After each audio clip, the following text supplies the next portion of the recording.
তোমাকে তুমি হহা দেখিলে হৃদয় নাচি উঠে নীরবে নীরবে ভাবো কথা তোমারে তুমি অহা দেখিলে গীত চোর প্রেমরে রচি যাম কবিতা তোমারে আজীবন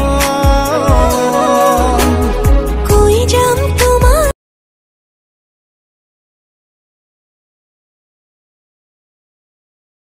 নিজৰ পেটৰ ভোকবোৰ